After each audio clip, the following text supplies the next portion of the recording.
Hi there. Welcome to Conversations for Yoga Teachers. I'm your host, Karen Fabian, and this is episode 337. I'm recording this on February 20th, 2025, and this will go live on February 24th, 2025.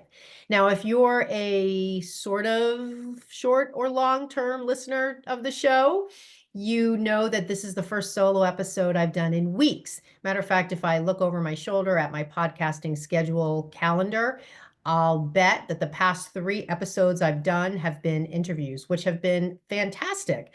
But I've missed having a chance to just hop on here myself and just talk to you directly. So that's what we're going to do today. And I have to sort of check myself, I'll be honest with you, because I am really, really fired up. And I'm fired up because I've had so many conversations in the past 48 hours with yoga teachers, between teachers in my program, teachers in my membership, teachers on social media, specifically my Instagram, and coaching calls I've had, and free calls I've had with teachers who are interested in enrolling in my program. And in all of these contacts, everything that I've been doing is finding out more about what's holding yoga teachers back from being the best they can be. And the reason I'm so fired up is because teachers are trying so hard to get out there and teach in a way that feels easy, confident, empowered, and fun.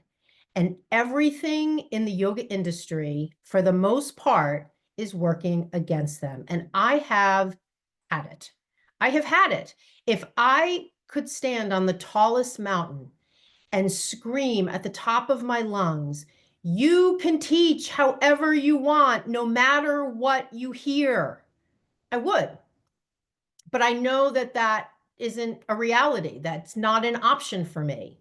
So what I use as the metaphorical mountaintop is social media, Instagram and TikTok, and my podcast as the method, as the mouthpiece, as the way to amplify my message. And so I want to take this episode today and share with you a very specific idea. And in the past, I have framed this idea along the lines of confidence, feeling more confident. But I don't think that's it anymore. In the conversations I'm having with teachers, and if I sound angry, it's because I am angry. And I'm not angry at you, I'm angry at teachers out there who are teaching other teachers, teachers out there who are influencing other teachers via their social media and espousing certain ways of teaching that do nothing other than confuse, overwhelm, and disempower teachers. That's where my anger is. And so I realized as I was sitting down and just jotting down some notes before pressing record that confidence isn't it anymore. And you don't actually probably realize it. You may say to me, I really wish I felt more confident teaching.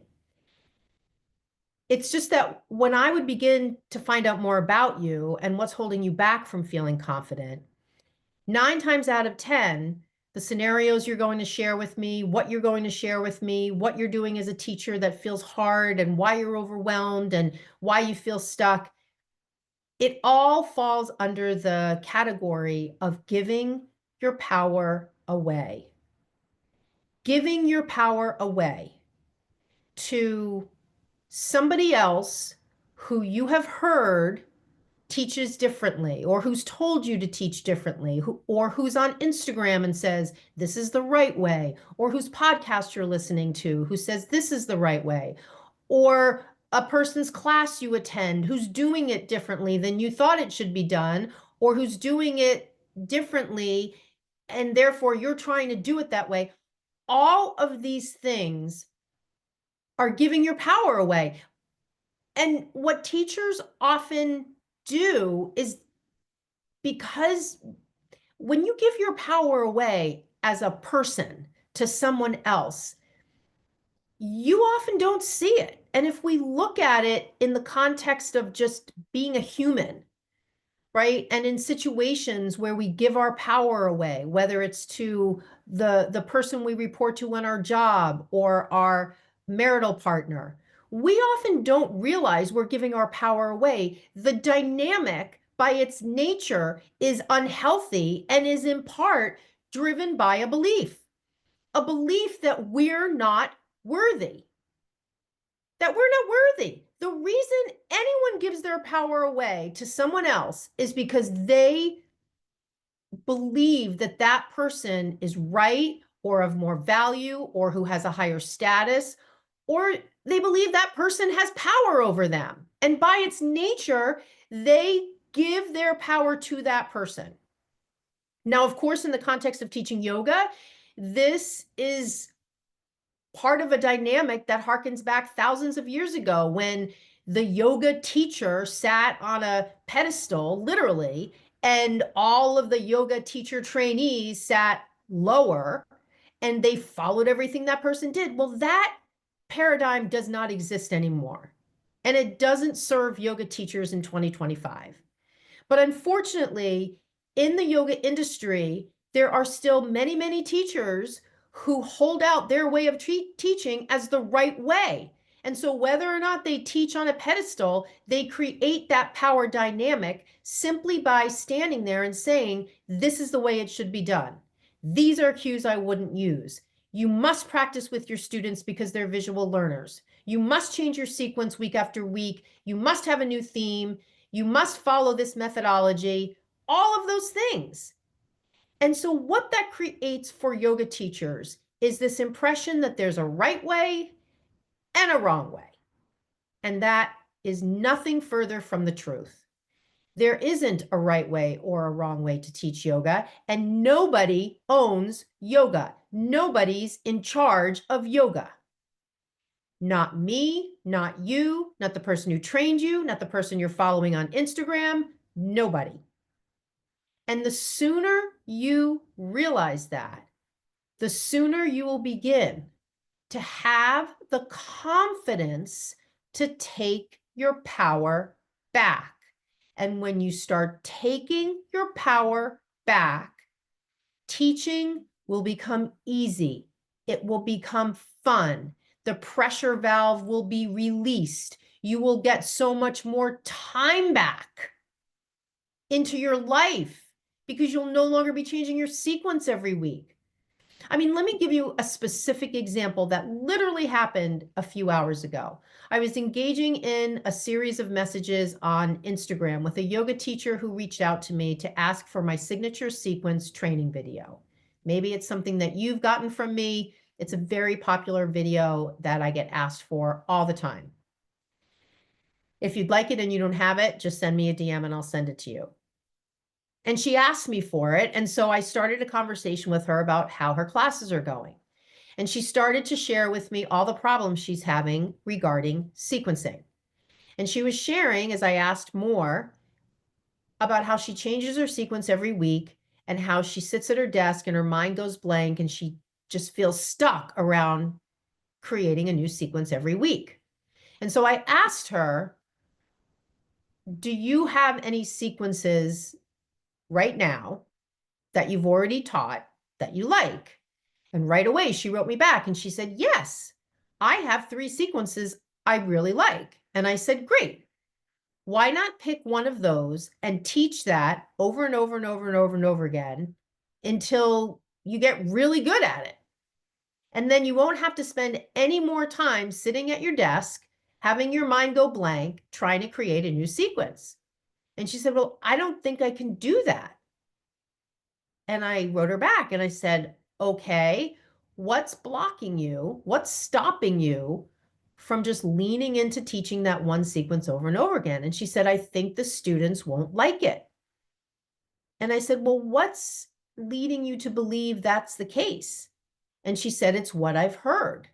And I said, from who? And she said, from a teacher I follow on Instagram.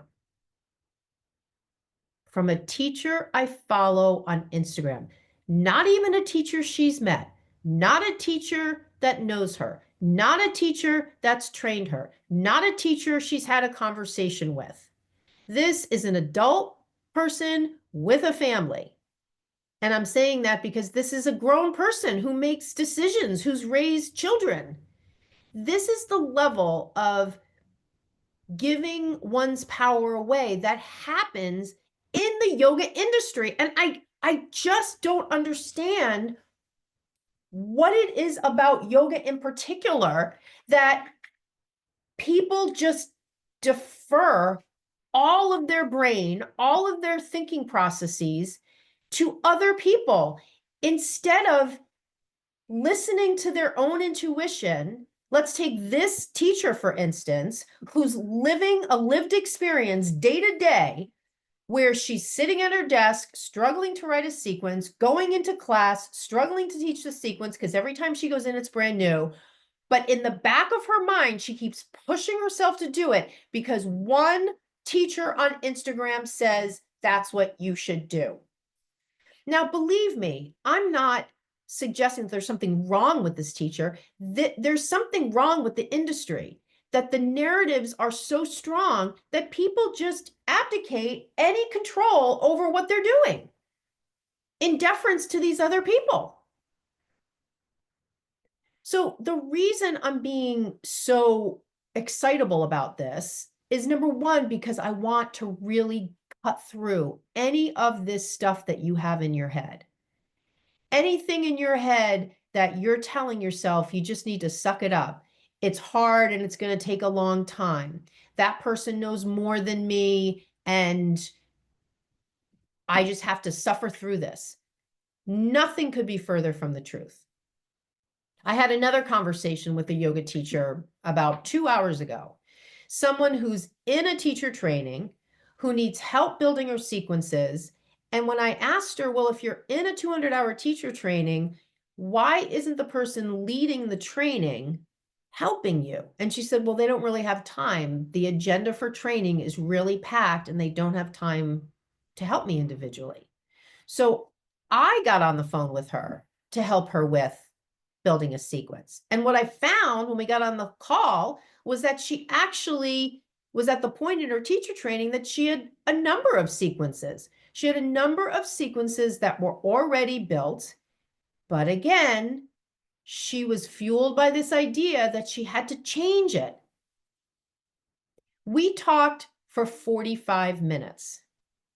By the end of the call, she said to me, Karen, I cannot tell you the weight that is lifted off my shoulder. I cannot tell you how excited I am now to move forward because of the conversation you and I have just had. Now, believe me, it's not about me. I was just the spark that lit the flame in her. But make no mistake about it, but for our conversation, that spark would not have been lit. It would have continued to have been extinguished. So yeah, I was a change agent in this woman's life. But the action to do it came from her. Because let's say she got on the call and the call went exactly the way it went, and she was closed off to any of the options that I was sharing with her, then she wouldn't have had the realization she did, and she would have hung up the phone and she would have continued to change her sequence all the time, and she would have continued to be frustrated. I can't force anybody to change their mind. And see, that's one of the big differences between me and a lot of the other yoga teachers you're going to meet. They're going to present what they're doing as the way to do it. I never present what I do as the way to do it. I simply present it as an option because I know that the way for you to become the teacher you dream of being is not going to come by committing to something or forcing something or changing the way you are. It's going to come through your willingness to try different things in your classes, to experiment with different things when you're teaching, so that you can find what works for you. And every single teacher I work with inside my one-on-one program and inside my month-to-month membership called the Yoga Teacher Confidence Club, that's the role I play. and I take it really seriously. I play the role of catalyst so that the teacher can become the best they want to be, not so I can tell them how to teach. And that is a big difference. That is a big difference.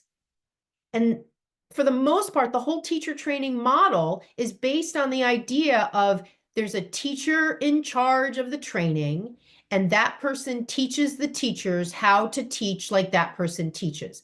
That is not my model. That is not my model. If you work with me in my one-on-one program, or if you work with me in my monthly membership, the Yoga Teacher Confidence Club, you will discover frameworks, templates, processes, outlines, ways of doing things that you can use your own way. I will give you a massive head start by sharing with you ideas to shape your cueing, ideas to build your sequences, and you'll go off and make it your own. But these kinds of transformations, the transformations that yoga teachers want to have, don't happen by following other people. When that teacher said to me today at the end of the call, I feel so much less pressure and I'm so excited about my future, she would not have had that realization but for the call with me, because she would have stayed ingrained in that way of thinking, that it has to be done this way. So here's the thing. Watch for ways that you're giving your power away. I'll give you a perfect example. I talk to teachers, obviously, a lot. And just like with this one example I shared with you, teachers will say, oh, I heard this from someone I follow on Instagram. And I want you to think about what it suggests when you say you follow somebody on Instagram. I know that's Instagram's language. I know that's TikTok's language. How many followers do you have? But think about what the word follower suggests.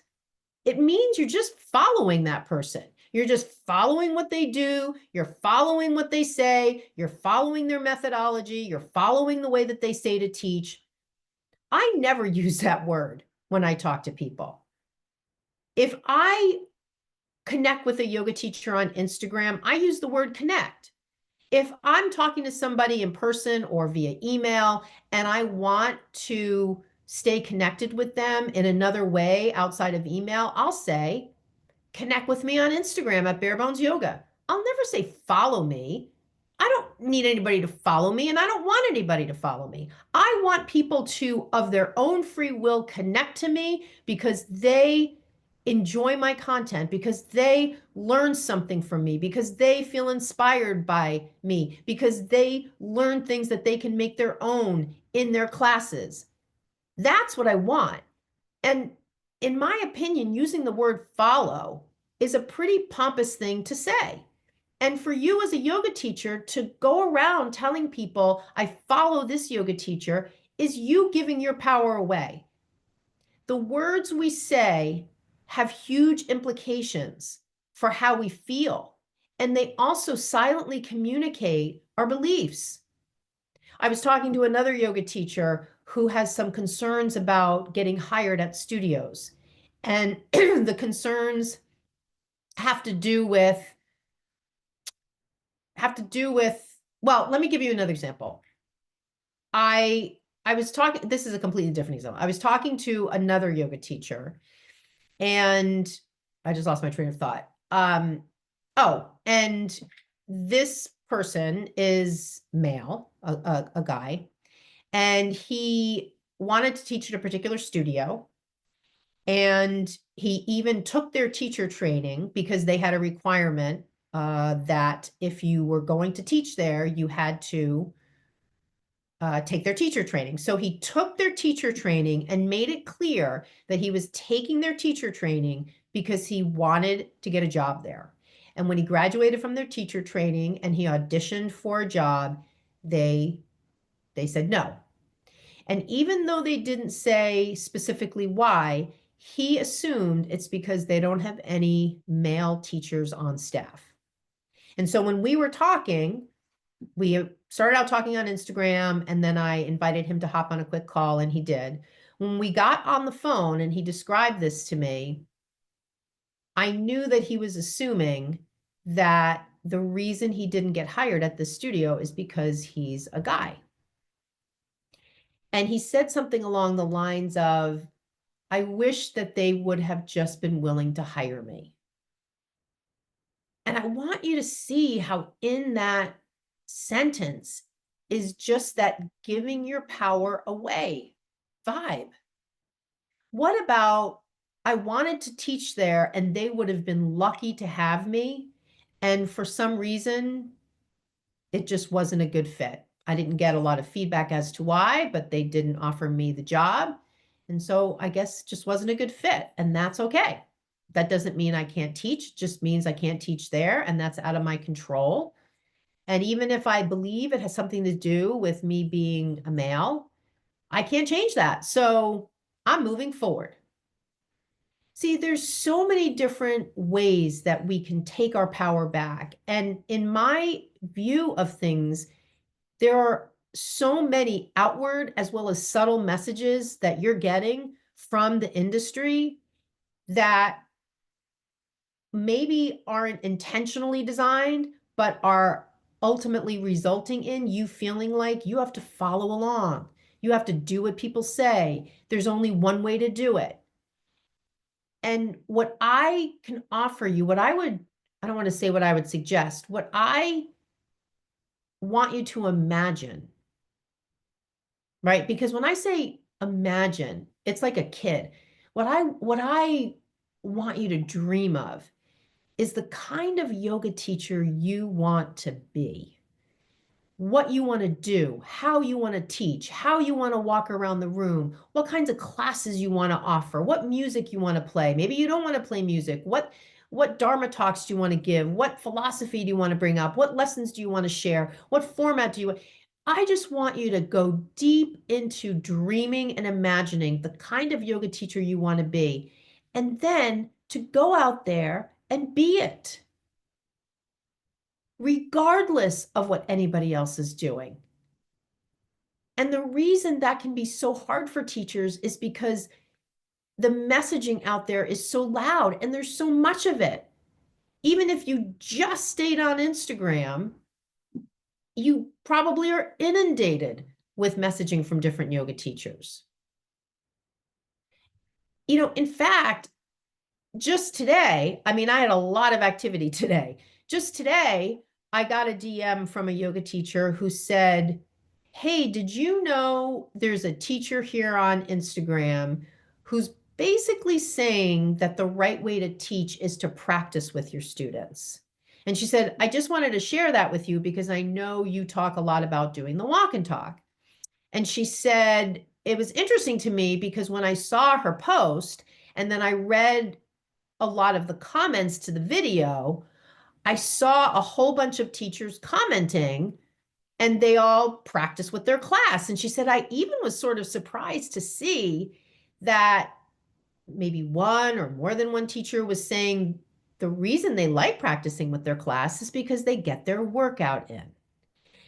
And so she sent me the link, to say, here's this person's Instagram. And so I wrote her back and I said, I'm not clicking that link. I have no interest in seeing that. I just don't. I don't have any interest in being influenced in that way. I am not surprised that there's a yoga teacher espousing that practicing with one's class is the quote unquote right way. I'm not surprised because I've heard it from teachers that they like to practice with their class because that's how they get their workout in. I'm not surprised by any of it. I don't need to see that to know it exists. I know it exists because I talk to hundreds of yoga teachers every month between all the different avenues that I have out there. And I see the unfortunate reality of that kind of stuff being out there. And let me also say, if you're listening to this and you practice with your class and you love it, and you love that you get your workout in at the same time, then go on with your bad self. Own that and keep doing that. The only thing I would say is, are you really being honest with yourself? And if you can truly say, yeah, I'm really being honest with myself. I like practicing with my class. I like going in and just being able to do yoga and not really having to look at them and not really having to walk around and not really custom, like I'm okay with that. I like practicing with my class. I like giving them a visual anchor. I like being able to just show them how to do it. Great. Right? There's an old saying, that's what makes horse races. I don't really know the origin of that, but I mean, the vibe is there's a whole bunch of horses in the race and they're all going to run it differently, right? So that's great. The reason I take issue with that is if I just have a logical conversation with you about the benefits of practicing with your class versus the benefits of doing the walk and talk, logically, there are a lot more reasons to walk around. And further, if we have a conversation about what are the beliefs that drive the behavior of practicing with one's class, the beliefs are there. And beliefs are not facts. Beliefs are just things that you tell yourself over and over again until you think it's a fact. And in this case, one of those beliefs is my students need me to practice with them, otherwise they won't know what to do. Well, you can say that to yourself 1,000 times. That doesn't make it true. And all you need to do to loosen your attachment to that belief is when you hang up the phone from listening to this podcast episode, if you're willing to experiment in the next 5 classes you teach with walking around more, you'll quickly see they don't even need me to do it. But let me just say one other thing on that score. I had another conversation this week with someone who did I was going to say an interview, but she did a demo for a job. And she might be listening to this podcast. So shout out to you if you know this is you. She had a demo for a gig, and it was just her and the person who was not so much the hiring manager, but the teacher evaluator. And this person is not a yoga teacher. She's a fitness instructor. And she walked in the room. It was just her and this person. And she went to start the 15-minute teaching demo by asking the person, okay, we're going to start. Let's come into child's pose. And what she said to me was, when she said that, the woman just stood there. And so I think she might have said again, okay, let's come down into child's pose. And the person just stood there. And so in her head, even though she went into the teaching demo wanting to do the walk and talk, she quickly assumed that this woman wasn't going to actually practice unless she saw that she was practicing. So she immediately started practicing with the woman and ended up practicing the entire 15-minute segment with the woman, even though that's not what she went in there geared up to do. It's not the kind of teacher she wants to be, not what she wanted to do. But she did it because the woman wouldn't get down into child's pose. And after the demo, the person said to her something along the lines of, you should be practicing with the class. Okay, so let's look at that. First of all, it's a teaching demo, so it's definitely going to be a little bit of a unique situation. But whether it's a demo or a class, sometimes you just have to tell them, I'm not going to be doing any yoga with you guys. If you see that they're not doing yoga and they're looking at you as if to say, what are we supposed to be doing? You're not doing any yoga. You have to step up. Now the universe is calling you to be a teacher and not a follower. And just say, hey guys, come down onto the ground into child's pose. I'm actually not going to do any yoga with you right now. I'm going to guide you through the practice. You don't even need me to do it. See, this is the difference between the tail wagging the dog and the dog wagging the tail. If you let the students demand how they want it and just keep acquiescing, then you're not going to be the teacher you want to be. And the reality is they don't need you to do it. You think they do, and they think they need you to do it because so many yoga teachers are doing it. But wouldn't it be amazing to be the kind of yoga teacher that can inspire their students to tap into their own inner teacher so that the students can prove to themselves, hot damn, I did the whole class and I didn't even need to watch the teacher 1 second. I did the whole thing by myself. I fully went into my own feelings in my body and I listened to what the person was saying and I completely did the whole thing. I can't believe I did that. And I thought I was a visual learner. Right? And as far as the demo, at the end, when this person said to this teacher, you should be practicing with your class. Number one, you're not a yoga teacher. So until you're in the arena teaching yoga, sorry, I'm not taking feedback from you. Number two, that's just her opinion. Unless there's an employment requirement that she practices with her class, she doesn't have to do it. So this is what I mean about taking your power back. And it's not taking your power back so you can have power over people. When I use that metaphor of the tail wagging the dog, it's not so that you can go into your class and have power over your students. It's because when you go in to teach and you feel empowered, you will be teaching in a completely transformative way versus when you go in and you're trying to please everybody. So it's not about power as in having power over people. It's in service to you, feeling empowered so you can inspire, so you can educate, so you can transform, so you can shift people's energy, so you can facilitate them tapping into their own inner teacher. This is the work of a teacher, not the work of a follower. And the question is, who do you want to be? A teacher or a follower? That's where we're going to end this one. And I want to just close this out by just saying, I shared a lot with you today and it was hot off the press. And as you take the next day or so to sort of let this settle in your brain and settle in your mind, if you come out of that analysis, that post listening analysis, and you come to the point where you realize, you know what, I am really ready to step forward. I listened to that episode with Karen and man, she inspired me. And I am really ready to step forward and be that teacher. I want you to send me a DM. Tell me you listened to this episode 337 and just tell me I'm ready. I'm ready to be that teacher. And I will give you a huge incentive to work with me inside my program, my one-on-one program. Because if you're ready, just like I said before, you're not going to be able to do it by yourself. This is not the sort of thing where you just listen to this podcast episode and you're transformed. The podcast episode here, this conversation we're having, is to light the flame. If you want the flame to really warm up your whole insides, inspire you into action, that's the kind of stuff that happens when you work with me in the program. It's not the kind of thing that happens from scrolling through my Instagram, listening to this podcast episode or that podcast episode.